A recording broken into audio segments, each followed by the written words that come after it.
വന്നു, ഇവരൊന്നും ഈ അറിയില്ല. അപ്പൊ ആദ്യം എന്താ വേണ്ടത്? അപ്പൊ അടുത്ത യാത്ര ചെയ്യാൻ പോയിട്ട് എന്താ ചെയ്യുക? കുറ്റിയടിച്ച സ്ഥലത്ത് ചൂടിയൊക്കെ കൊണ്ടുപോകും. ഇവിടെ നല്ല ഒന്നാന്തരം കയറൊക്കെ കൊണ്ടുപോയി പിന്നെ അടിത്തറ അസലായിട്ട് അങ്ങോട്ട് കെട്ടു. നേരം പിടിക്കില്ലേ? അങ്ങനെ അടിത്തറ ഇട്ട് കഴിഞ്ഞാൽ പിന്നെ എന്ത് ചെയ്യണം? ആ വീടിൻ്റെ അടിത്തറ കുറേ കൊല്ലം വെയിൽ കൊള്ളണം, മഴ കൊള്ളണം, മഞ്ഞ് കൊള്ളണം. അങ്ങനെ കുറേ കാലം മഞ്ഞും മഴയും വെയിലൊക്കെ കൊണ്ട് ആ അടിത്തറ അങ്ങോട്ട് നല്ലതുപോലെ ഉറയ്ക്കണം. എന്നിട്ടേ എന്ത് ചെയ്യാം? അതിന് കുറച്ച് സമയം പിടിക്കും. കുറേ മഴകളും കുറേ വെയിലുകളും കുറേ മഞ്ഞൊക്കെ കൊണ്ടാലേ ഈ അടിത്തറ എന്താവുള്ളൂ?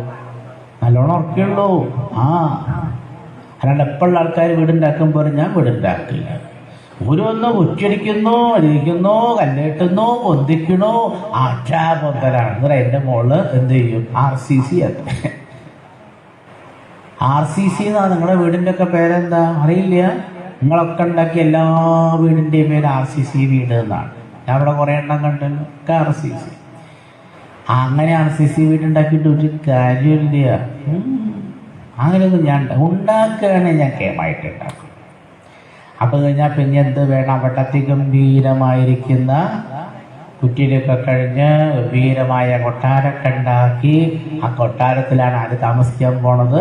ഞാൻ താമസിക്കാൻ പോകും. നിങ്ങൾ വരുമോ? അങ്ങോട്ട് വിളിച്ചാൽ ഞാനവിടെ ഡൽഹിയിൽ കൊട്ടാരമൊക്കെ ഉണ്ടാക്കി അവിടെ തന്നെ താമസിക്കും. വലിയ കൊട്ടാരം ഉണ്ടാക്കിയിട്ട് വരുമോ? നിങ്ങൾ വിളിച്ചാൽ വരുമോ? നമ്മളെ തിരുമേനി അവിടെ ഡൽഹിയിൽ വലിയ കൊട്ടാരം ഉണ്ടാക്കി താമസിക്കുന്നുണ്ട് അത്രേ എന്ന് പറഞ്ഞാൽ ഞങ്ങൾ വരുമോ? ചായയൊക്കെ തരാം അവിടുന്ന്. പക്ഷെ പുറത്തു നിറയെ ആൾക്കാരുണ്ടാവും. അങ്ങനെ കയറാനൊന്നും പറ്റില്ല. പിന്നെ നിങ്ങൾ പണ്ട് ഭാഗവതം വായിച്ച തിരുമേനിയല്ലേരെന്നും പറഞ്ഞ് ആടെ സെക്യൂരിറ്റിക്കാരുടെ അടി ഉണ്ടാക്കിയാലൊന്നും എന്ത് ഭാഗവതം? കയ്യിൽ തോക്കായിരിക്കും. ആ തോക്കും ചുണ്ട് ഒരുപാട് പേരവിടെ ഉണ്ടാവും. നിങ്ങളങ്ങോട്ട് എന്റെ തിരുമേനിയാണ്, തിരുമേനി എന്ന് ഭാഗവതം വയ്ക്കും. ഞാൻ പുൽപ്പായിരുന്നല്ലേ ഭാഗവതം കേട്ടത്? ഞാനങ്ങ് മാറിക്കെന്നും പറഞ്ഞിട്ട് അങ്ങനെയൊന്നും കേട്ടില്ല. ഇപ്പം നമുക്ക് സുഖമായിട്ട് വർത്താനൊക്കെ പറയാം. ഞാൻ ഇവിടുന്ന് ഇറങ്ങിപ്പോകുമ്പോൾ എൻ്റെ പിന്നാലെ വരാ വർത്താനൊക്കെ പറയാം. പക്ഷെ അവിടെ എത്തിക്കഴിഞ്ഞാൽ ഒന്നും പറ്റില്ല. ഒറ്റ കുട്ടിയാണ് കേട്ടില്ല. ടൈറ്റ് സെക്യൂരിറ്റിയാണ്. അങ്ങനെ ആ സെക്യൂരിറ്റിൻ്റെ ഉള്ളിൽ ഞാനിങ്ങനെ നിൽക്കുന്നു. എന്നിട്ട് പിന്നണ്ടൊരു ഭരണം. കാത്തിരുന്നോളൂ, അവളൊക്കെ ചാവുന്നതിൻ്റെ ഒപ്പം കാണാം. അങ്ങനെയൊക്കെ തീരുമാനിച്ചു കഴിഞ്ഞതല്ലേ? എല്ലാം തീരുമാനിച്ചു കഴിഞ്ഞതാണ്. അതിനല്ലേ പൃഥുചരിതം വെറുതെ വായിക്കുക. പൃഥുചരിതം വെറുതെ ഒന്നും ഞാൻ വെറുതെ ചെയ്യില്ല. ഞാനൊരു വലത്തേ കാലെടുത്ത് വെച്ചാൽ കൃത്യമായ ലക്ഷ്യമുണ്ടായിരിക്കും. ഞാൻ എൻ്റെ തോർത്തുകൊണ്ടൊന്ന് ഇങ്ങോട്ടാക്കിയാൽ അതിനൊരു ലക്ഷ്യമുണ്ട്, ഇങ്ങോട്ടാക്കിയാൽ അതിന് വേറെ ലക്ഷ്യമുണ്ട്. ഒരു ലക്ഷ്യമില്ലാണ്ട് ഞാൻ അനങ്ങില്ല. വലിയ വലിയ വലിയ കാര്യങ്ങളാണല്ലോ ചെയ്യാല്ലേ. ഇതൊക്കെ എന്നെ പഠിപ്പിച്ചത് ആരാണ്? പൃഥുമഹാരാജാവാകുന്ന ഭഗവാനാണ് എന്നെ ഇത് പഠിപ്പിച്ചത്. അദ്ദേഹം ചക്രവർത്തിയായിട്ട് ആൾക്കാരൊക്കെ അദ്ദേഹത്തെ അഭിഷേകം ചെയ്തു. അദ്ദേഹത്തെ അഭിഷേകം ചെയ്തപ്പോൾ കുറേ ആൾക്കാരുണ്ട് രാജാവിനെ കാണാൻ വരും. അതിഥ പ്രശ്നം അവിടെ അങ്ങോട്ട് ഇരുത്തല്ലേ. അവിടെ അധികാരത്തിൻ്റെ ഏറ്റവും ഉന്നതമായ സോപാനത്തിൽ അവിടെ അങ്ങോട്ട് ഇദ്ദേഹമാണ് ഇനി ഈ ഭാരതത്തിൻ്റെ സർവാധികാരി എന്നും പറഞ്ഞ് അവിടെ എത്തിക്കഴിഞ്ഞാൽ ഒന്നാമത്തെ പ്രശ്നം വരും. That is most important. നിങ്ങൾ ഒരു വലിയ ഒരു സിംഹാസനത്തിലിരിക്കുമ്പോൾ ആദ്യമായിട്ട് കിട്ടുന്നതായിരിക്കും നിങ്ങളുടെ പ്രശ്നങ്ങൾ വന്നുകൊണ്ടിരിക്കില്ലേ? അതിനാദ്യം വരുന്ന പ്രശ്നമാണ് നിങ്ങളുടെ ഏറ്റവും പ്രധാനം. അത് നിങ്ങൾക്ക് നല്ലതുപോലെ പരിഹരിക്കാൻ പറ്റിയാൽ പിന്നെ എല്ലാം എളുപ്പമാണ്. പക്ഷേ എല്ലാവരും ഒന്നാമത്തെ പ്രശ്നം, രണ്ടാമത്തെ പ്രശ്നം, മൂന്നാമത്തെ പ്രശ്നം, ആദ്യത്തെ 10 പ്രശ്നങ്ങൾ പരിഹരിക്കുന്നതിൽ എല്ലാവരും പരാജയപ്പെട്ടിട്ടേ ഉള്ളൂ. ആദ്യത്തെ 10 പ്രശ്നം പരിഹരിക്കുന്ന കാര്യത്തിൽ ഇന്നേ വരെ എല്ലാവരും പരാജയപ്പെട്ട ചരിത്രം മാത്രമേ ഭാരതത്തിനുള്ളൂ. അത് വിജയിച്ചത് ആരാന്നറിയോ? കുറേ പേര് വിജയിച്ചിട്ടുണ്ട്. ഒരുപാട് പേര് ആദ്യത്തെ 10 ടെസ്റ്റുകളിൽ വിജയിച്ചിട്ടുണ്ട്. വിക്രമാദിത്യൻ എന്ന് കേട്ടിട്ടുണ്ടോ? കേട്ടിട്ടില്ല. Have you heard of Vikramaditya? അദ്ദേഹം വിജയിച്ചു. ആദ്യത്തെ 10 സ്റ്റെപ്പുകൾ അദ്ദേഹം വിജയിച്ചു. അതുപോലൊരു ചക്രവർത്തി ലോകത്തിലുണ്ടായിട്ടില്ല. അംബരീഷൻ എന്ന് കേട്ടിട്ടുണ്ടോ? ആംബരീഷൻ ആദ്യത്തെ 10 100 വിജയിച്ചാണ്. അപ്പം ഇങ്ങനെ ഒരുപാട് പേര് വിജയിച്ചിട്ടുണ്ട്. അപ്പം അവരൊക്കെ വിജയിച്ചത് കൊണ്ടാണ് അവർക്ക് ഏറ്റവും നല്ല ഭരണം കാഴ്ചവെക്കാൻ സാധിച്ചത്. അപ്പോൾ പൃഥു മഹാരാജാവിൻ്റെ ആദ്യത്തെ പ്രശ്നം എന്തായിരുന്നു?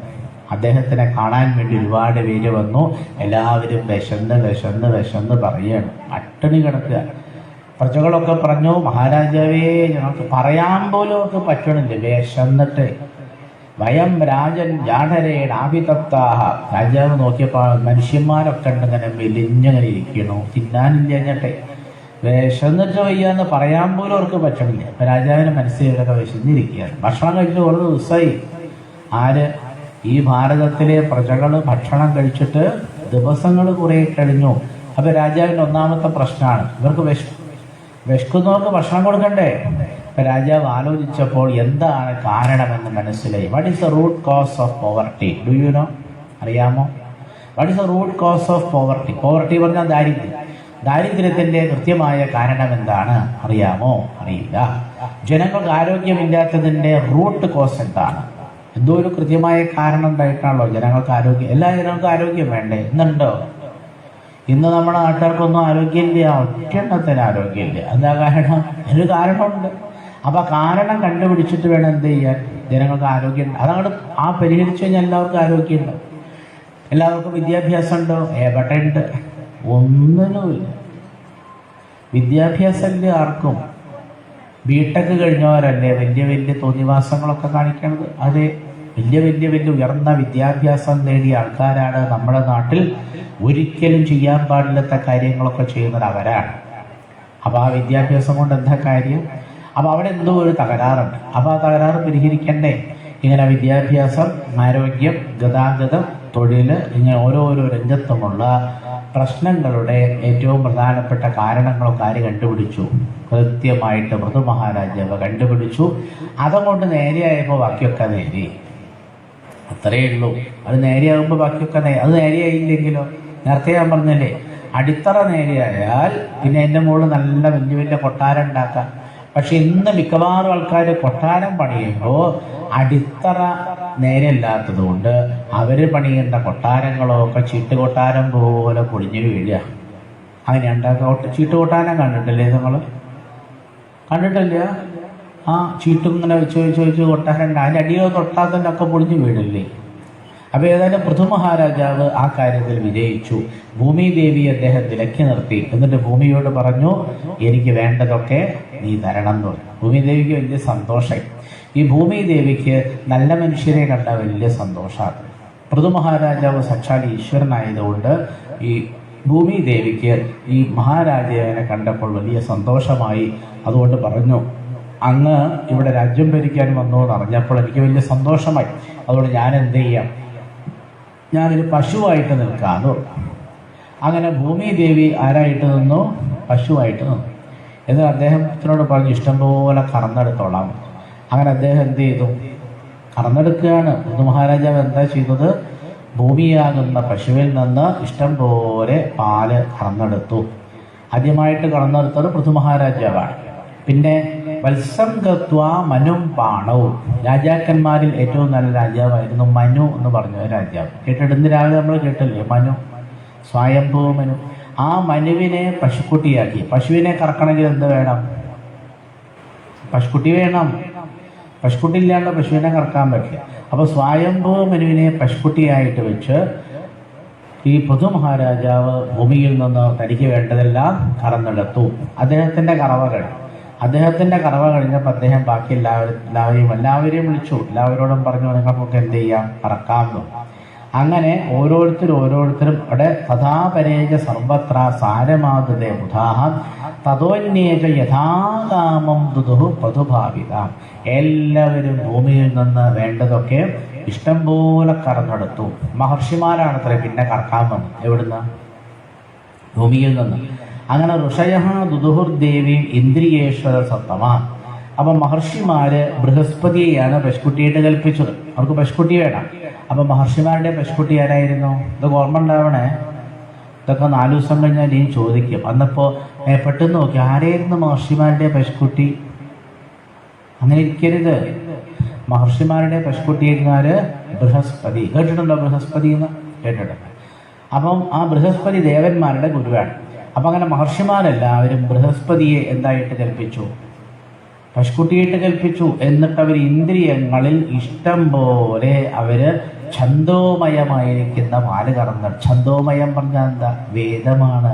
കാരണം മഹർഷിമാർക്ക് വേദങ്ങളല്ലേ വേണ്ടത്.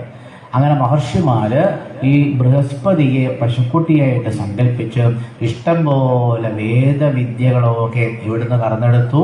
ഈ ഭൂമിയിൽ നിന്ന് മലയാളം ചോദിച്ചിട്ടല്ല മനസ്സിലാവുന്നത്, ഇംഗ്ലീഷ് ചോദിക്കണതല്ലേ. ഈ ഭൂമിയിലുള്ളിൽ വേദവിദ്യകളുണ്ട്, ഇഷ്ടം പോലെയുണ്ട്. അതൊക്കെ ആര് കറന്നെടുത്തു? മഹർഷിമാര്.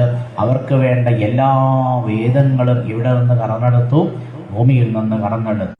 ആണ് മറ്റേത് ഫിറിക്കാണ്. 2 തരത്തിൽ ഇരുമ്പുണ്ട്. അയപ്പാത്രം പറഞ്ഞാൽ അതിൽ ഇരുമ്പിന്റെ പാത്രമാണ്. അങ്ങനെ ഇരുമ്പ് കൊണ്ടുള്ളൊരു പാത്രത്തിലാണ് ഈ പ്രഹ്ലാദനെ പശുക്കുട്ടിയാക്കി ഈ അസുരന്മാര്, ദൈതേയന്മാര്, ദാനവന്മാര് ഇവയൊക്കെ സുരാസവം ഇഷ്ടം പോലെ കറന്നെടുത്തു.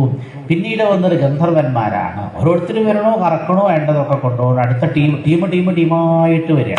ഇതൊരു രസാതെ കാണാനെന്നറിയോ. പിന്നീട് വന്ന ടീമായിരുന്നു ആര്? ഗന്ധർവന്മാരുടെ ടീം. ഗന്ധർവന്മാര്, അപ്സര സ്ത്രീകൾ എല്ലാവരെയും കാണാൻ നല്ല ഭംഗിയാണ്. ആൾക്കാരൊക്കെ നോക്കി ഇങ്ങനെ നിൽക്കുക. എന്താണെന്നറിയോ? കറവ കാണാനല്ല, കറക്കുന്നവരെ കാണാനാ. മനസ്സിലായില്ല? കറവ കാണാനല്ല, കറക്കുന്നവരെ കണ്ടൊരു ഭംഗിയാ ഗന്ധർവന്മാരെ കാണാൻ. അപ്പൊ ബാക്കിയുള്ള ആൾക്കാരൊക്കെ നോക്കി നിൽക്കുക. അതുവരെ കറന്നു പോയവരും ഇനി കറക്കാനുള്ളവരൊക്കെ ആരെ നോക്കി നിൽക്കുക? ഗന്ധർവന്മാരെ നോക്കി നിൽക്കുക. എന്താ കാരണം? അത്ര ഭംഗിയായിരുന്നു ആരെയെ കാണാൻ. ഈ കറക്കാൻ പിന്നെ വന്ന ടീമാ ഗന്ധർവന്മാരെ ടീമാ. എല്ലാവർക്കും എന്താ സ്റ്റൈൽ എന്നറിയോ? അപ്സര സ്ത്രീകളൊക്കെ വന്നിട്ടുണ്ട്. എല്ലാവരും ഇപ്പം മാത്രം കയ്യെ പിടിച്ച് നോക്കി നിൽക്കുകയാണ്. ആരെ? ഗന്ധർവന്മാരെ. അപ്സരങ്ങൾ കണ്ടിട്ടുണ്ടോ? ഗന്ധർവന്മാരെ കണ്ടിട്ടില്ല. ഞാൻ കാര്യം ചോദിക്കുക. ഗന്ധർവന്മാരെ കണ്ടിട്ടുണ്ടോ? ഉണ്ടെങ്കിലുണ്ട്, ഇവരില്ലേ? ഇല്ല. മാങ്ങ കണ്ടിട്ടുണ്ടോ? മാങ്ങ കണ്ടിട്ട്. ഗന്ധർവന്മാരെ കണ്ടിട്ടുണ്ടോ? ഉണ്ടെങ്കിൽ ഇല്ല. കണ്ടില്ല അല്ലേ? മോശമായിപ്പോയി, വളരെ മോശമായി. എന്താണ് ഭംഗി എന്നാ നിങ്ങൾ വിചാരിച്ചത്? അയ്യോ. അതുപോലെ അപ്സര സ്ത്രീകളെ കണ്ടിട്ടുണ്ടോ? കണ്ടില്ല. പിന്നെ നിങ്ങൾക്ക് എന്തിനാണ് ഈ മട്ടന്നൂർ ഇങ്ങനെ കഴിഞ്ഞുകൊണ്ടത്? ഗുരുവായൂരപ്പ, എന്താണ് അപ്സര സ്ത്രീകളൊക്കെ കാണാനുള്ള സ്റ്റൈല് എന്നറിയോ? നല്ല ഭംഗിയാണ്. അപ്പം എല്ലാവരും പാരം നോക്കി നിൽക്കുക. ഈ ഗന്ധർവന്മാരെ അപ്സര സ്ത്രീകളൊക്കെ നോക്കി നിൽക്കുകയാണ്. അവരെന്ത് ചെയ്തു? അതുഷൻ പറഞ്ഞാൽ എന്താ? അവരെങ്ങനെയാ ഭൂമിയാകുന്ന പശുവിനെങ്ങനെ കറക്കുകയാണ്. പാത്രേ പത്മമയേ പയഹ, നല്ല താമരപ്പൂ കൊണ്ടുണ്ടാക്കിയ ഒരു പാത്രം. ആ പാത്രം വരുന്നു. താമരപ്പൂ കൊണ്ടുണ്ടാക്കിയ പാത്രം. ആ താമരപ്പൂ ഉണ്ടാക്കിയ പാത്രത്തിൽ അവർക്ക് പശുക്കുട്ടി വേണം. ആരായിരുന്നു പശുക്കുട്ടി? വിശ്വാവസു. ആരാ വിശ്വാവസു? വിശ്വാവസു പറഞ്ഞാൽ ഗന്ധർവന്മാരിൽ ഏറ്റവും ഭംഗിയുള്ള ഗന്ധർവൻ. ഞാൻ പേരറിയില്ല, കണ്ടിട്ടോ ഇല്ല, പോട്ടെ. ഗന്ധർവന്മാരിൽ ഏറ്റവും ഭംഗിയുള്ള ഗന്ധർവന്റെ പേരാണെന്ത്? പേരെങ്കിലും ഓർമ്മിച്ചൂടെ? ഇങ്ങനെ എപ്പോഴെങ്കിലും നിങ്ങൾ കാണുമ്പോൾ എന്താ പേര്? എവിടെന്നെങ്കിലും ഒരു സുന്ദരനെ കണ്ടില്ല. എന്താ പേര്? വിശ്വാവസു. വായും പൊളിച്ചിരിക്കണം. ഇത് പണ്ട് തിരുമേനി പറഞ്ഞ വിശ്വാവസു, അതാ ഗന്ധർവൻ. അപ്പൊ എന്ത് പറയാൻ ഞങ്ങൾ കണ്ടിട്ടുണ്ട്.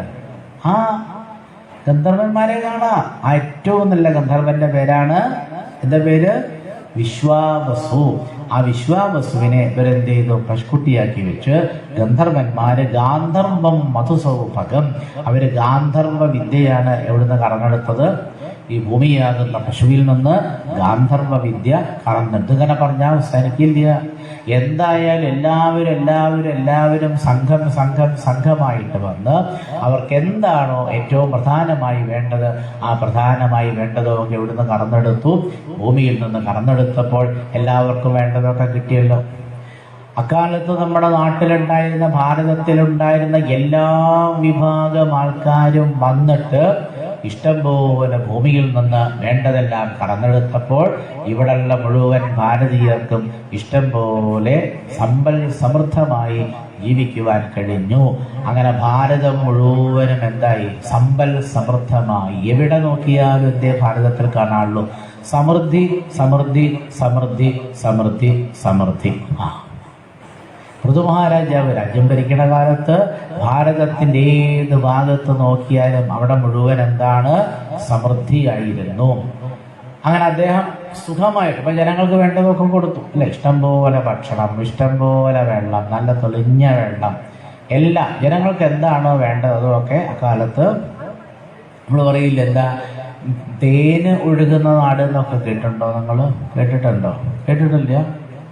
തേനൊഴുകുക, പാലൊഴുകുക എന്നൊക്കെ പറയും നാട്ടിലല്ലേ. അങ്ങനെ തേനും പാലും അക്ഷരാർത്ഥത്തിൽ ഒഴുകിയിരുന്നു. എവിടെ? നമ്മുടെ നാട്ടിൽ പൃഥു മഹാരാജാവിന്റെ ഭരണകാലം. പിന്നീട് മഹാരാജാവ് തീരുമാനിച്ചു, ജനങ്ങൾക്ക് ഇങ്ങനെ സമൃദ്ധി മാത്രം ഉണ്ടായാൽ പോരാ, എന്തും കൂടി വേണം, നല്ല പോലെ ഈശ്വര വിശ്വാസം വേണം. അത് രാജാവ് വേണ്ടേ തീരുമാനിക്കാൻ അല്ലേ?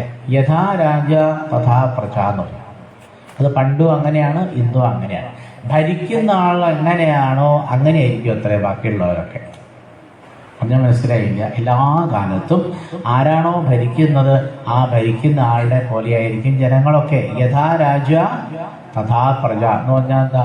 ഭരിക്കുന്ന ആൾ എങ്ങനെയാണോ അങ്ങനെയായിരിക്കും അത്ര പ്രജകളോ. കാരണം പ്രജകളൊക്കെ ആരെ കണ്ടിട്ടാ പഠിക്കുക?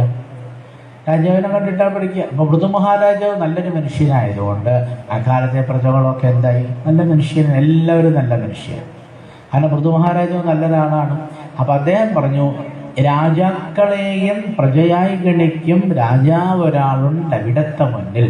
ഈ ലോകത്തിലുള്ള എല്ലാ രാജാക്കന്മാരെ പോലും പ്രജയായിട്ട് കരുതുന്ന ഒരു രാജാവുണ്ട്. ആ രാജാവിന്റെ പേരാണ് ഈശ്വരൻ അല്ലേ? അപ്പൊ രാജാക്കന്മാരൊക്കെ ആരെയാ തൊഴുക? ഈശ്വരനെ തൊഴില്ലേ? എല്ലാ രാജാക്കന്മാരും വളരെ വളരെ ഭക്തിയോടെ ശ്രദ്ധയോടെ എന്ത് ചെയ്യും? രാജാക്കന്മാരുടെയും രാജാവായിരിക്കുന്ന ഈശ്വരനെ തൊഴുത് നമസ്കരിക്കും. അതുകൊണ്ട് ഈ പൃഥു മഹാരാജാവ് പറഞ്ഞു, ആ ഈശ്വരനെയാണ് നമുക്കിനി ആരാധിക്കേണ്ടത്. അങ്ങനെ അദ്ദേഹം അതിഗംഭീരമായിട്ട് യാഗം ചെയ്യാൻ. ഈശ്വരാരാധനയ്ക്ക് ശ്രദ്ധിച്ചു കേൾക്കണേ. എങ്ങനെയാണ് അഡ്മിനിസ്ട്രേഷൻ എന്ന് അറിയില്ലെങ്കിൽ പഠിച്ചോളൂ.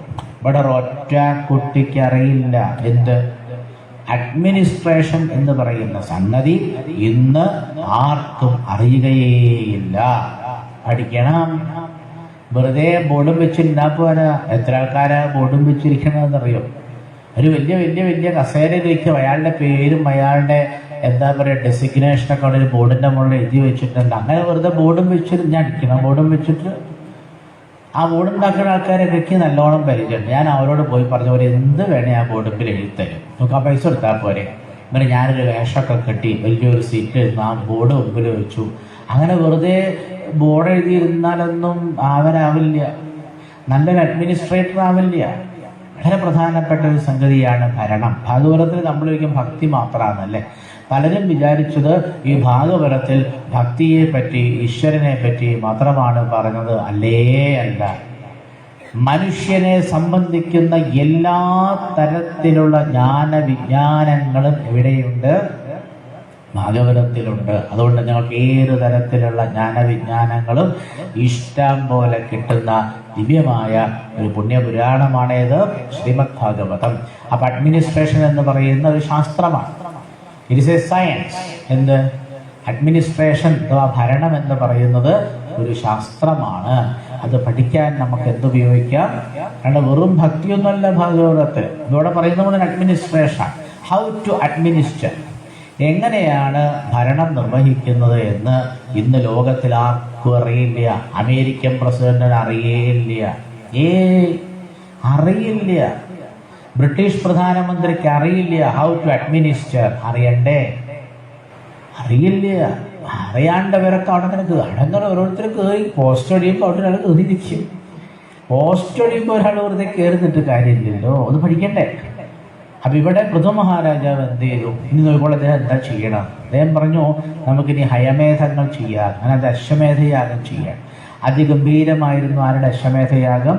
പൃഥു മഹാരാജ. അടുത്ത സ്റ്റെപ്പാണ്. അങ്ങനെ ജനങ്ങൾക്കൊക്കെ എല്ലാ തരത്തിലുള്ള സമൃദ്ധി ഉണ്ടായി കഴിഞ്ഞപ്പോൾ പിന്നീട് അദ്ദേഹം ചെയ്യുന്നതാണ് അശ്വമേധയാഗം. ബ്രഹ്മാവർത്തെ മനോഹക്ഷേത്രേ എത്ര പ്രാചീ സരസ്വതി. അപ്പൊ യാഗം ചെയ്യുമ്പോൾ അതിൻ്റെ അടുത്ത് നല്ല പുഴ വേണം. നല്ല ഒന്നാന്തരം പുഴയുടെ പേരാണ് സരസ്വതി. ഇന്നതിനെ കാണാനേ ഇല്ല. ഈ മനുഷ്യന്മാരൊക്കെ പാടെ കച്ചറ ഉണ്ടാക്കിയിട്ട് സരസ്വതി നദി ഇന്ന് എന്തായി? അത് പോയി. ഞാൻ പറഞ്ഞു സരസ്വതി, അയ്യോ മനുഷ്യന്മാരെ കൊണ്ട് സ്വൈരല്ലേ, ഞാൻ പോവുകയാണേ എന്ന് പറഞ്ഞ് സരസ്വതി നമ്മുടെ നാട് വിട്ടുപോയി. സരസ്വതി ഇല്ല ഇപ്പോൾ. അങ്ങനെ ഒരു പുഴ നമ്മുടെ സരസ്വതി എന്നൊരു പുഴയുടെ പേര് കേട്ടിട്ടില്ലേ? പണ്ടുണ്ടായിരുന്നു, പക്ഷെ ഇന്ന് സരസ്വതി ഇല്ല. കുറച്ച് ഞാൻ യമുന പോകും. അയ്യോ നാട്ടുകാരെ കൊണ്ട് സ്വൈരല്ലേ, ഞാൻ പോവുകയാണേ എന്നും പറഞ്ഞ് ആര് പോവും? കുറച്ച് ഞാൻ യമുന കാണാണ്ട്. പിന്നെ ആരാ പോവുക? ഗംഗ പോവും. അയ്യോ ഈ നാട്ടുകാരെ കൊണ്ട് സ്വൈരല്ലേ, ഞാൻ പോവുകയാണേ എന്ന് പറഞ്ഞ് പിന്നെ ആരെയും കാണാണ്ട്. ഇതൊക്കെ വരാൻ പോവുകയാണ്. നിങ്ങളൊക്കെ ചാവുന്നതിന് മുമ്പേ, ഈ പറയുന്ന ഞാനൊക്കെ മരിക്കുന്നതിന് മുമ്പ് ഇവരൊക്കെ ഭൂമി വിട്ടുപോകും. അങ്ങനെ ഭൂമിയിൽ സരസ്വതി ഇല്ല, ഗംഗയില്ല, യമുനയില്ല, ബ്രഹ്മപുത്രയില്ല, ഗോദാവരി ഇല്ല, കാവേരിൻ്റെ അഡ്രസ്സ് ഇല്ലാണ്ടാവാൻ പോവുക. കേട്ടിട്ടില്ലേ കാവേരി? കാവേരി എന്നൊരു പുഴയുടെ അഡ്രസ്സ് പോലും ഇല്ലാണ്ടാവാൻ പോവുക. നിങ്ങളിതൊന്നും അറിഞ്ഞില്ലേ? നിങ്ങൾ ന്യൂസൊന്നും വായിക്കാറില്ല അല്ലേ? അതാ ന്യൂസ് മര്യാദയ്ക്ക് വായിക്കണം. കാവേരി അടുത്താക്കി കാണാണ്ടാവാൻ പോവാണ്. കാവേരി പുഴ എന്ന് പറഞ്ഞൊരു പുഴ ഇല്ലാണ്ടാവുമ്പോൾ പോവാണ്. സഹിക്കാൻ പറ്റില്ല. സഹിക്കാൻ പറ്റേണ്ടേ നമ്മളൊക്കെ നാട് വിട്ടു പോവാറില്ലേ? ഇതുപോലെ മനുഷ്യന്മാരെ കൊണ്ടുള്ള ശല്യം സഹിക്കാൻ വയ്യാതെ അടുത്ത കാലത്ത് കാവേരി പത്രത്തിൽ നമുക്ക് വായിക്കാം, ഡിസപ്പിയർഡ്. പത്രത്തിലൊക്കെ വായിക്കാം. ഇംഗ്ലീഷ് പത്രത്തിൽ എന്താ വയ്ക്കുക? കാവേരി ഡിസപ്പിയർഡ്, കാവേരി കാണാനില്ല. എന്തൊരു പ്രതിഭാസ! ശാസ്ത്രജ്ഞന്മാരെ അതിന് പേരിടും. നമുക്കൊന്നും മനസ്സിലാവാത്ത ഇംഗ്ലീഷിലൊരു പേരിടും. ഈ ചില സ്ഥലത്ത് കണ്ടില്ലേ നിങ്ങൾ? കിണറൊന്ന് വീട്ടമ്മരാകെ വെള്ളം കോരാൻ പോയതായിരുന്നു. വെള്ളം കോരി 4-5 കുപ്പായൊക്കെ ഒന്ന് നല്ലതുപോലെ ഒന്നിങ്ങനെ അടിച്ചു തിരുമ്പാന്നൊക്കെ വിചാരിച്ചു വീട്ടമ്മ പതിവ് പോലെ കണ്ണൂരിന്ന് എൻ്റെ വീട്ടില് കിണറിലടിച്ച് എന്തുണ്ടായി ഒന്നും മനസ്സിലായില്ല. സൗദാമിനി എന്നായിരുന്നു പേര്. ഈ സൗദാമിനിക്ക് ഒന്നും മനസ്സിലായില്ല. കിണറിനടുത്ത് പോയി പെട്ടെന്ന് കിണറൊന്നായിട്ട് താഴത്തേക്കായിട്ട് വീണുപോയി. പിന്നെ ആരൊക്കെയോ ആ വഴിക്കൊക്കെ വന്നപ്പോൾ ഒരു സ്ത്രീ ഉണ്ട് കരയണം വരെ ഏതോ ഒരു സ്ഥലത്തുനിന്ന്.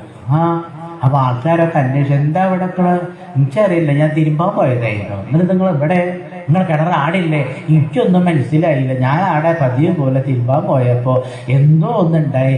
ഞാൻ ഇടയ്ക്കോ പോയി. ഞാൻ അപ്പോൾ ഇവിടെ എത്തി. ഞാൻ ഇപ്പോൾ എവിടെയാ? നിങ്ങൾ പോയി, നിങ്ങൾ വീട്ടിലാക്കി തരാമെന്ന്. അപ്പോൾ ആൾക്കാർ പറയും ഇതൊരു പ്രതിഭാസമാണ്, ഇതൊരു പ്രതിഭാസമാണെന്ന് പറഞ്ഞ് പിന്നെ അതിനെപ്പറ്റി ഇവിടെ ഗവേഷണമായി, ചർച്ചയായി അല്ലേ? എന്തൊക്കെ പ്രതിഭാസങ്ങളാണെന്ന് അറിയും. ഇത് പലതും ഉണ്ടാവും. നിന്നോണ്ടിരിക്കുമ്പോൾ പെട്ടെന്ന് മണ്ണൊന്നായിട്ട് പോയി കാണാണ്ടേവും. തമാശയല്ല. ഇതൊക്കെ നമ്മൾ കാണുമ്പോൾ മരിക്കണപ്പോൾ ഇതൊക്കെ കാണാൻ പോവല്ലേ? ഇതൊക്കെ നമ്മൾ ചാവുന്നതിനപ്പോൾ കാണാൻ പോണ കാര്യങ്ങൾ. അപ്പം ഇതുപോലെ പല പല പ്രതിഭാസങ്ങളും ഉണ്ടാവും. അപ്പം അങ്ങനെയുള്ളൊരു പ്രതിഭാസമാണ് എന്ത്? ഡിസപ്പിയറൻസ് ഓഫ് റിവേഴ്സ് ആണ് ഇത് ശാസ്ത്രത്തിൽ പറയാം. നദികൾ അപ്രത്യക്ഷമാകുന്നു. അങ്ങനെ നദികളങ്ങനെ കാണാണ്ട് അങ്ങനെയുള്ള നദിയൊന്നും ഇല്ലാണ്ട് പിന്നെ ഇപ്പം തന്നെ വെള്ളം കുടിക്കാനില്ല. നല്ല വെള്ളം എവിടെയും കിട്ടാനില്ല. എവിടെയാണ് കിട്ടാനുള്ളത്? കിട്ടുന്ന വെള്ളം മുഴുവനും കുപ്പിയിലാക്കിയ വെള്ളം, മാലിന്യമായ വെള്ളമാണ്. കുപ്പിയിലാക്കിയ ഒരൊറ്റ വെള്ളം നന്നല്ല. വേറെ കുടിക്കാൻ കിട്ടാനിരുന്നിട്ടല്ലേ ഞാനൊക്കെ കുടിക്കണത്. ഞാൻ നാളെ തീവണ്ടിയിലൊക്കെ ഇപ്പോൾ ദാഹിച്ചിട്ട് വയ്യ. അകപ്പാടെ കിട്ടാനുള്ള എന്താണ്? കുപ്പിയിലെ വെള്ളം. ഞാനും കുടിച്ചു. കിട്ടിയ വെള്ളം കുടിക്കില്ലാണ്ട് എനിക്കറിയാൻ നന്നല്ല, ഞാൻ കുടിച്ചു. കുറച്ച് കഴിഞ്ഞാൽ കുപ്പിയിലെ വെള്ളം കിട്ടാണ്ട് ഒന്നും ഇല്ലേൻ്റെയോ വെള്ളമില്ലേണ്ടാവാൻ പോവുക. അന്നാണ് യുദ്ധം വരുന്നതൊന്നും ഇനി അറിഞ്ഞില്ല എന്ന് പറയുമ്പോൾ മുൻകൂട്ടി ഞാൻ പറഞ്ഞതില്ലേ നമുക്ക്? അങ്ങനെ യുദ്ധം വരാൻ പോവും. നമ്മുടെ രാജ്യങ്ങളൊക്കെ തമ്മിൽ അന്നുണ്ടാവുന്ന യുദ്ധം എന്തിനു വേണ്ടിയിട്ടാണ്? വെള്ളത്തിന് വേണ്ടിയിട്ടായിരിക്കും യുദ്ധം. നമ്മളൊക്കെ ചാവുന്നതിന് മുമ്പ് തന്നെ കാണാൻ പോവാണ്. വെള്ളത്തിന് വേണ്ടി നമ്മൾ എന്ത് ചെയ്യാൻ പോവാണ്? ഇനിയൊരു യുദ്ധം വരാൻ പോവുക. ഞാനല്ലേ first news, breaking news by Kandamangalam Parameswaran Namboothiri. Breaking news പറഞ്ഞാൽ എന്താ അറിയോ? ന്യൂസ് ആദ്യം പുറത്തു വിടുന്ന ചാനലിലാണല്ലോ ഫസ്റ്റ് പ്രൈസ്. അപ്പോൾ നാട്ടിലെവിടെയോ ഒരു ന്യൂസ് ഉണ്ട്, നമ്മളെല്ലാവരും ഇങ്ങനെ ചാനൽ തുറന്നിച്ചിട്ട് ആദ്യമായിട്ട് ഈ ന്യൂസ് ആരാ പുറത്തേക്ക് വിട്ടു? അതാണ് ഈ ചാനലുകാർ തമ്മിൽ ഭയങ്കര മത്സരമാണ്. ആദ്യമായിട്ട് ഈ ന്യൂസ് ആര് പുറത്തേക്ക് വിട്ടു അതല്ലേ നോക്കുക. പിന്നെ അവർ പറയും ഞങ്ങളാണ് ഈ ന്യൂസ് ആദ്യമായിട്ട് കൊടുത്തത് പറഞ്ഞ് അവരെങ്ങനെ അഭിമാനത്തോടെ പറയില്ലേ. ഈ ന്യൂസ് അറിഞ്ഞില്ല എന്ന് പറയണ്ട. എന്താണ് ന്യൂസ്? യുദ്ധം വരാൻ പോവുകയാണ്. എന്തിന്റെ പേരിലാണ് യുദ്ധം? വെള്ളത്തിന്റെ പേരിൽ യുദ്ധം. ഈ ന്യൂസ് ആരാ പുറത്തു വിട്ടത്? ആരാണ്? കണ്ടമംഗലം പരമേശ്വരൻ നമ്പൂതിരി. ഇനി ഏത് ചാനലുകാർ പറഞ്ഞാലും നിങ്ങൾ പറയും, നിങ്ങൾ ഇതൊക്കെ പറയണേന്ന് നാടൊരു തോർത്തുണ്ടൊക്കെ തോളിലിട്ടൊരു തിന്മേനി മൂപ്പര് പറഞ്ഞാലുള്ളത് കുറേ കാലവും പാടി സപ്താഹം ഉണ്ടായിരുന്നു. മൂപ്പര് കൊല്ലം പറഞ്ഞായിരുന്നു. എന്താണ് കൊല്ലം ഡേറ്റും മാസമൊക്കെ എത്ര ദിവസം ഉണ്ടാവുന്നൊക്കെ വേണേൽ പറഞ്ഞുതരാം. അത് നേരമില്ല, എന്തായാലും വരാൻ പോവുക. എന്തിനാ യുദ്ധം? വെള്ളം കുടിക്കാനില്ലാണ്ട് ആൾക്കാരൊക്കെ യുദ്ധം ചെയ്യാൻ പോവുക അവിടെ. വല്ലാത്തൊരു യുദ്ധമാണ്. തമാശയല്ല. അതൊക്കെ വരാൻ പോകും. അതൊക്കെ കണ്ടിട്ടേ ഇവിടൊക്കെ ചാവുള്ളൂ. വെള്ളം കുടിക്കാനില്ലാണ്ട് യുദ്ധം ചെയ്യാം. വെള്ളം കുടിക്കാൻ കിട്ടണ്ടേ? വെള്ളം കുടിക്കാൻ കിട്ടണ്ടേ? കിട്ടണ്ട. ഏതായാലും ഇദ്ദേഹത്തെ കണ്ടുപിടിച്ചു. അത് അഡ്മിനിസ്ട്രേഷന്റെ പവർ കുറഞ്ഞിട്ടാണ്. ഭരണം നേരല്ലാത്തത് കൊണ്ടാണ് ജനങ്ങൾക്ക് കുടിവെള്ളക്ഷാമം ഉണ്ടാവുന്നത്. വേറൊരു കാരണവുമില്ല. ഭരണം നേരെയല്ലാത്തത് കൊണ്ട് മാത്രമാണ് ജനങ്ങൾക്ക് എന്തുണ്ടാവുന്നത്? കുടിവെള്ളക്ഷാമം ഉണ്ടാവുന്നത്. വേറൊരു കാരണവുമില്ല, ഒറ്റ കാരണവുമില്ല. അപ്പൊ ഇവിടെ രാജാവ് എന്ത് ചെയ്തു? തദഭിപ്രേത്യ ഭഗവാൻ കർമാതിശയം ആത്മനഃ ശതക്രതുഹു നമമൃഷേ മൃതോ യജ്ഞമഹോത്സവം. ഇവിടെ ഗംഭീരമായിട്ട് യജ്ഞമഹോത്സവം നടക്കുകയാണ്. എവിടെ? ബ്രഹ്മാവർത്തത്തിൽ വെച്ചിട്ട്. അവിടെയാണ് ഈ സരസ്വതി നദി ഒഴുകുന്നത്. ആ സരസ്വതി നദിയിൽ നല്ല ഒന്നാന്തരം തെളിഞ്ഞ വെള്ളം. എന്താതിൻ്റെ വീതി എന്നറിയോ? ഒരു കരയെന്ന് മറ്റേ കരയിലേക്ക് നോക്കിയാൽ കാണില്ല. അത്രയും വീതിയുള്ള സരസ്വതി നദിയുടെ തീരത്ത് വെച്ചായിരുന്നു, ബ്രഹ്മാവർത്തത്തിൽ വെച്ചിട്ടായിരുന്നു അതിഗംഭീരമായ അശ്വമേധയാഗ മഹോത്സവം. ആര് നടത്തിയത്?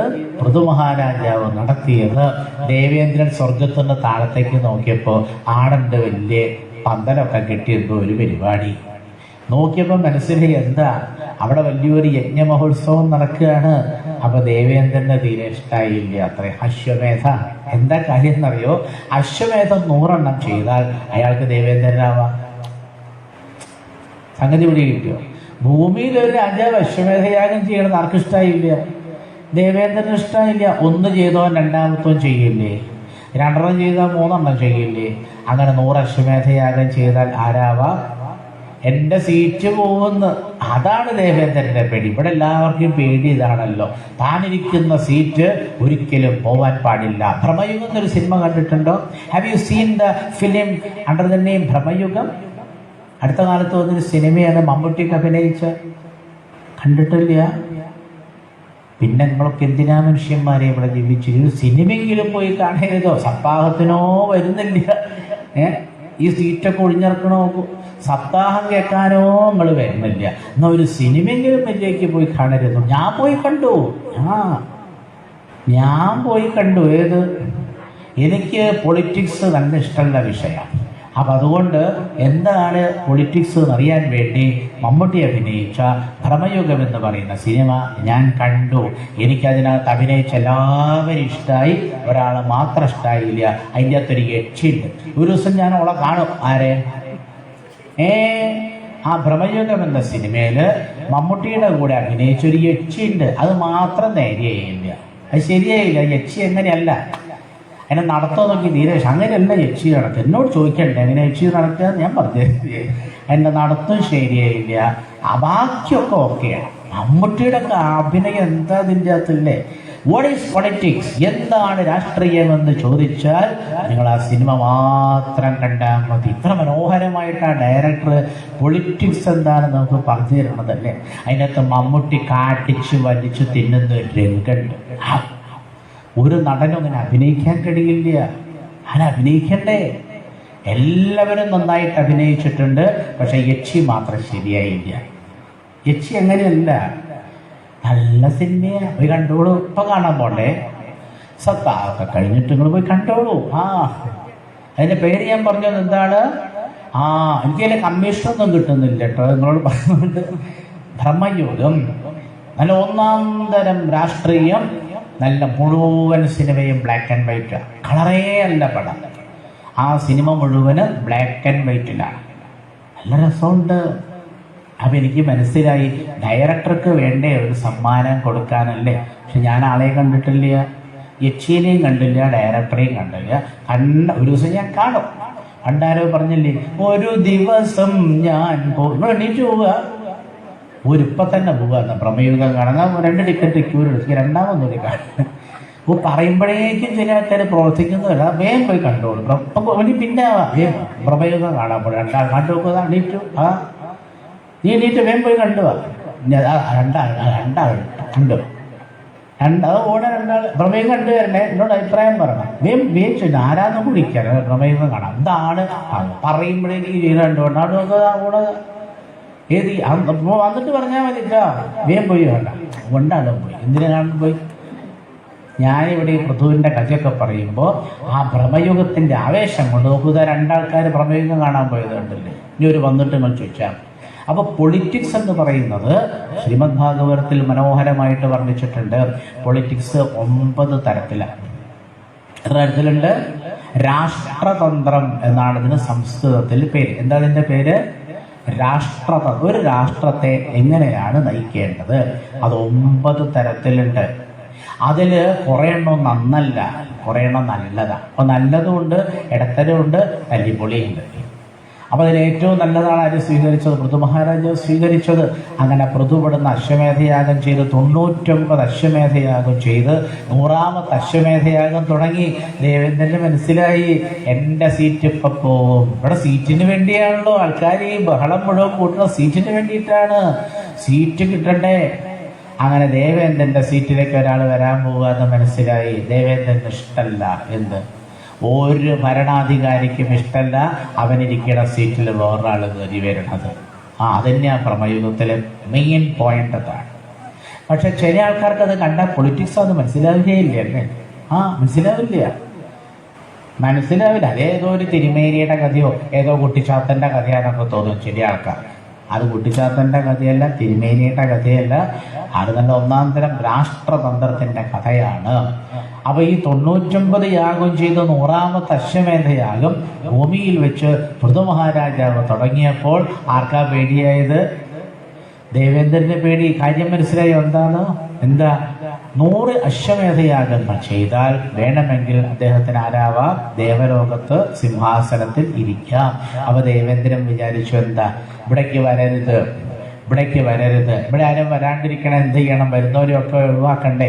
അങ്ങനെയാണ് ദേവേന്ദ്രൻ അശ്വമേധയാഗം നടക്കുന്ന പന്തലിൽ ചെന്ന് അതിൻ്റെ പുറത്ത് വലിയൊരു കാലുണ്ടാവും. യൂപം എന്നാ പറയാം. എന്താ അതിൻ്റെ പേര്? യൂപം. എന്താ പേര്? യൂപം. പറയൂ. യൂപം. യൂപം എന്ന് പറഞ്ഞാൽ ഒരു എന്താ പറയുക, ഒരു കാല്, അങ്ങനെ കുത്തല വയ്ക്കുന്ന ഒരു കാലാണ്. അതിൻ്റെ മുകളിൽ ഒരു കുതിരയെ കെട്ടും. ആ കുതിരയാണ് അശ്വമേധയാഗത്തിൽ ഏറ്റവും പ്രധാനപ്പെട്ടത്. ദേവേന്ദ്രൻ വന്നിട്ട് നല്ല രസമുള്ള കഥയാട്ടോ. ഞാൻ 5 മിനിറ്റ് കൂടി പറയട്ടെ, എന്നിട്ട് പോലെ ചായ കുടിക്കുക. അങ്ങനെ കുതിരയെ അതിൻ്റെ മുകളിൽ കെട്ടിയതിനെ ദേവേന്ദ്രൻ വന്നിട്ട് വേഷം മാറി വന്ന ആ കുതിരയെ കട്ടുകൊണ്ടുപോയി. ഒരു തവണയല്ല, പല തവണയാണ് കട്ടുകൊണ്ടുപോയി. അന്ന് ദേവേന്ദ്രൻ സ്വീകരിച്ച വേഷങ്ങളൊക്കെ കലിയുഗത്തിൽ നമ്മുടെ നാട് മുഴുവൻ ഇഷ്ടം പോലെ ഉണ്ടാവും അത്രേ. അതിൻ്റെ പേരാണ് പാഖണ്ഡ മതം. നമ്മുടെ നാട്ടിൽ പാഖണ്ഡ മതത്തിലുള്ള ആൾക്കാരെ കൊണ്ട് സ്വൈരല്യടിയായിട്ടുണ്ട്. എത്രയാണെന്നറിയോ? കണ്ണൂരും ഉണ്ട്, കാസർഗോഡും ഉണ്ട്, തിരുവനന്തപുരത്തും ഉണ്ട്, ഡൽഹിയിലും ഉണ്ട്, ഹരിയാനയിലും ഉണ്ട്, നേപ്പാളിലും ഉണ്ട്, യൂറോപ്പിലും ഉണ്ട്, അമേരിക്കയിലും ഉണ്ട്. എല്ലാ സ്ഥലത്തും പാഹനെ കൊണ്ട് നിറഞ്ഞിരിക്കുകയാണ്. ഈ പാഖണ്ഡ മതത്തിൻ്റെ ആൾക്കാരെ കൊണ്ട് നിറഞ്ഞിരിക്കുക. അവരെന്താ പറയുകയെന്നറിയോ? അവർ പറയും ഈശ്വരനില്ല, വേദങ്ങളില്ല, പുരാണമില്ല, വേദവ്യാസ മഹർഷിയില്ല, ഈശ്വരനുമില്ല, അങ്ങനെയുള്ള യാതൊരു സംഗതിയുമില്ല എന്നാണ് അവർ പറയുക. അവരെ കണ്ടുപിടിക്കാൻ വളരെ എളുപ്പമാണ്.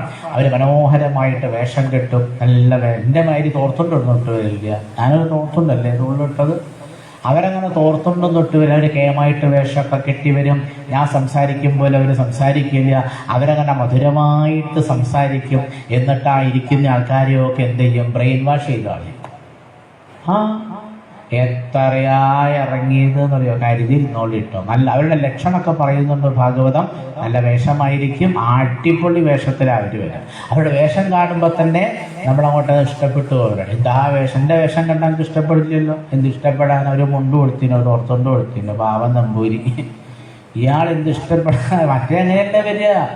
ഇവന്മാര് വരുന്നല്ലോ ഒന്നാം തരം വേഷത്തിലാണ്. ആ വേഷപ്പകർച്ച കണ്ടാൽ തന്നെ നമ്മളൊക്കെ മാനത്തുനിന്നെങ്ങാനും പൊട്ടി വീണോ എന്ന് പണ്ടാരെ ചോദിച്ച മാതിരിയാ. ഞാനെത്ര കണ്ടു എന്നറിയോ അങ്ങനെ വേഷം കെട്ടിടക്കുന്ന ആൾക്കാർ. അവരുടെ പ്രഭാഷണം കേട്ടാലോ അവരങ്ങനെ മധുരമായിട്ട് സംസാരിക്കും. മുമ്പിലിരിക്കുന്ന ആൾക്കാരെ മുഴുവനും അവര് എന്ത് ചെയ്യും? ബ്രെയിൻ വാഷ് ചെയ്യുക. ഒരുപാട് പേരുണ്ടിട്ട് ഇറങ്ങിയിട്ട് കരുതിയിരുന്നോളൂ. ഇവരെയാണ് പാഖണ്ഡന്മാര് എന്ന് പറയാം. അവര് ലോകം മുഴുവനുണ്ട്.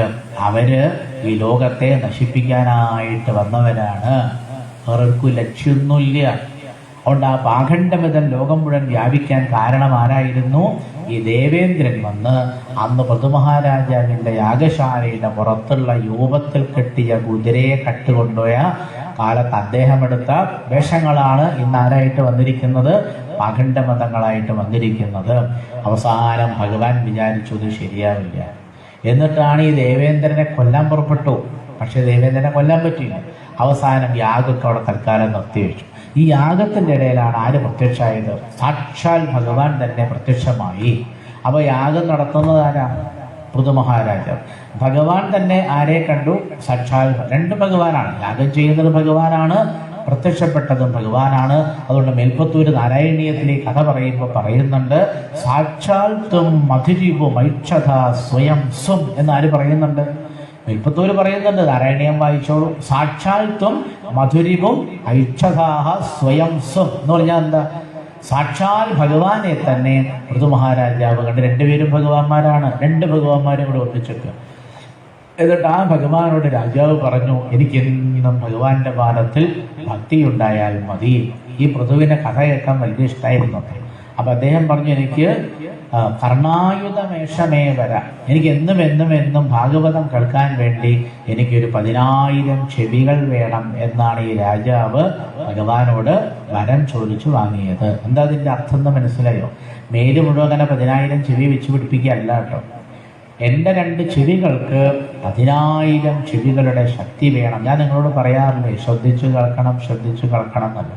ശ്രദ്ധിച്ചു കേൾക്കുന്നവർക്ക് ഓരോറ്റ തവണ കേട്ടാൽ എല്ലാ കാര്യങ്ങളും മനസ്സിലാവും. ശ്രദ്ധയില്ലാത്തവർക്ക് 1000 തവണ കേട്ടാലൊന്നും മനസ്സിലാവും. അപ്പോൾ ഒറ്റ തവണ കേട്ടാൽ മതി. എന്ത് കാര്യവും ഒരു തവണ കേട്ടാൽ അത് മുഴുവൻ കൃത്യമായിട്ട് പഠിക്കാൻ കഴിയുന്ന ചെവിയാണ് നമുക്ക് വേണ്ടത്. അപ്പോൾ നമ്മുടെ ചെവിക്ക് അത്രയൊന്നും ശക്തി പോരാ. ആരോട് പറയണം? അകത്തിരിക്കുന്ന സുബ്രഹ്മണ്യസ്വാമിയോട് പറയൂ. അവിടെ ഇരിക്കുന്ന സാക്ഷാൽ ജനാർദ്ദനായിരിക്കുന്ന മഹാവിഷ്ണുവിനോട് പറയൂ, എനിക്ക് ശ്രദ്ധയോടെ ഭാഗവതം കേൾക്കാൻ സാധിക്കണം. ഇന്ന് 2ാമത്തെ ദിവസം. അപ്പോൾ പൃഥുവിൻ്റെ കഥയാ പറയും. ഇനി എന്തെല്ലാം കഥകൾ നമ്മൾ കേൾക്കാനിരിക്കുന്നു അല്ലേ? അപ്പോൾ ഓരോരോ കഥ കേൾക്കുമ്പോഴും നമ്മുടെ ചെവിക്ക് എന്ത് വേണം? ആ കഥകളൊക്കെ അതിൻ്റേതായ സ്വാരസ്യത്തോടെ, അതിൻ്റേതായ രസത്തോടെ, അതിൻ്റേതായ ഗൗരവത്തോടെ, ഭക്തിഭാവത്തോടെ, നമ്രഭാവത്തോടെ നമുക്കത് കേട്ട് മനസ്സിലാക്കാൻ കഴിയണ്ടേ? അപ്പോൾ നിങ്ങളെല്ലാവരും പ്രാർത്ഥിക്കണം. ആരോട്? സുബ്രഹ്മണ്യസ്വാമിയോടും പ്രാർത്ഥിക്കണം. അവിടെ ഇരിക്കുന്ന സാക്ഷാൽ മഹാവിഷ്ണുവിനോടും പ്രാർത്ഥിക്കണം. ഭാഗവതം കേൾക്കാൻ എത്രത്തോളം ശ്രദ്ധ വേണമോ അത്രത്തോളം ശ്രദ്ധ നമുക്ക് എല്ലാവർക്കും ഉണ്ടാവണേ എന്ന് പ്രാർത്ഥിക്കണം. ഇത് വെറുതെ ഇങ്ങനെ കേട്ടാൽ പോരാ. അതിനൊരു പ്രത്യേക തരത്തിലുള്ള ചെവി നമുക്കുണ്ടാവണം. അതിന് ഈ 2 ദിവസത്തെ ഈ ശ്രവണമാണ് സഹായിക്കുക. അപ്പോൾ 1ാമത്തെയും 2ാമത്തെയും ദിവസത്തെ ഭാഗവത കഥകൾ നല്ലതുപോലെ നമ്മളങ്ങനെ ശ്രദ്ധിച്ച് കേൾക്കുമ്പോൾ നമ്മുടെ ചെവിയിലുണ്ടാവുന്ന അഴുക്കുകളൊക്കെ അങ്ങോട്ട് പോകും. കുത്തിത്തോണ്ടണ്ട. ചെവി കുത്തിത്തോണ്ടാൻ പാടില്ല കേട്ടോ. ചില ആൾക്കാർക്ക് അതൊരു സൂക്കേടാ. ഓരോ സാധനത്തിൽ ചെവി ഇങ്ങനെ കുത്തിത്തോണ്ട് ഒരിക്കലും ചെയ്യാൻ പാടില്ല. ചെവി കുത്തിത്തോണ്ടരുത്. 2 ദിവസം ഭാഗവതം കേട്ടാൽ ഭാഗവതത്തിൽ ആദ്യത്തെ 2 ദിവസം എന്താ സംഭവിക്കുക?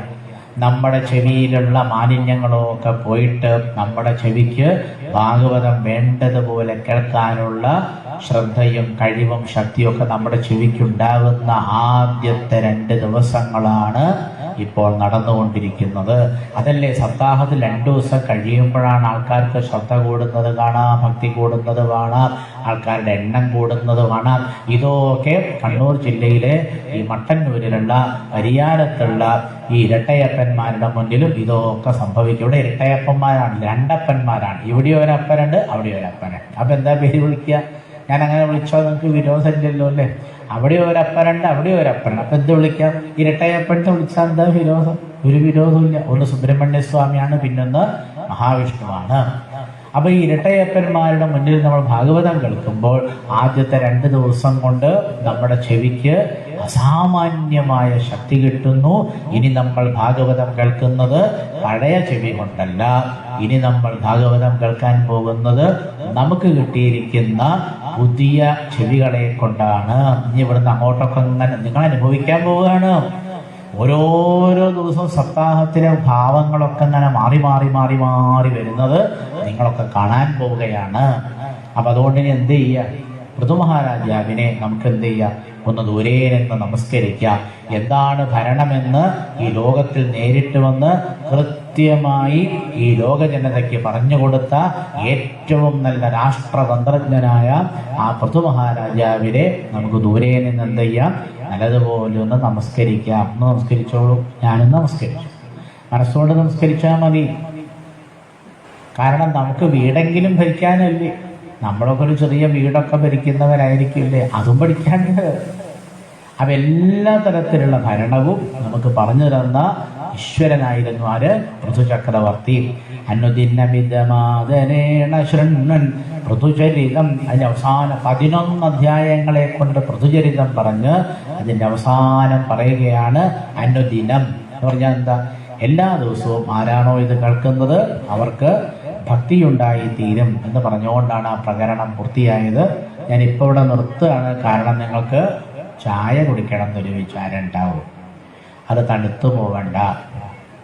അല്ലാണ്ട് ഞാൻ പൃഥുവിൻ്റെ കഥയൊന്നും മുഴുവൻ പറഞ്ഞില്ല. ഞാനിങ്ങനെ ഹിന്റ് തരിക, ഓരോരോ സൂചനകൾ, ഓരോരോ കഥയുടെ പ്രധാനപ്പെട്ട ഓരോരോ എന്താ പറയുക കാര്യങ്ങളൊക്കെ നിങ്ങളോട് പറഞ്ഞ. കാരണം എല്ലാ കഥയും ഇപ്പോൾ വിസ്തരിച്ച് പറയാൻ നേരമല്ലല്ലോ. അപ്പോൾ കുറച്ചൊക്കെ കാര്യങ്ങൾ മനസ്സിലായില്ലേ? ഇനി എത്രയും പെട്ടെന്ന് പോയിട്ട് എന്ത് ചെയ്യുക? ചായ അവിടെ ഉണ്ടാവും, അത് കുടിച്ചിട്ട് വരിക. ഒരു 15 മിനിറ്റ് പോലെ മതി. എന്നാൽ വേഗം കുടിച്ചു വന്നു കഴിഞ്ഞാൽ ബാക്കി ഇനി വേറൊരു കഥയാണ്. ഇതൊന്നും ഇനി വേറെ കഥയാണ്. ഒരു കഥ കഴിഞ്ഞാൽ തികച്ചും വ്യത്യസ്തമായ ഒരു കഥയാണ് പിന്നെ പറയും. നിറയെ കഥകളാണ്. എഴുന്നേറ്റോളൂ, എഴുന്നേറ്റോളൂ, ചായ കുടിച്ചു വരൂ, വേഗം എഴുന്നേൽക്കൂ. നാരായണ നാരായണ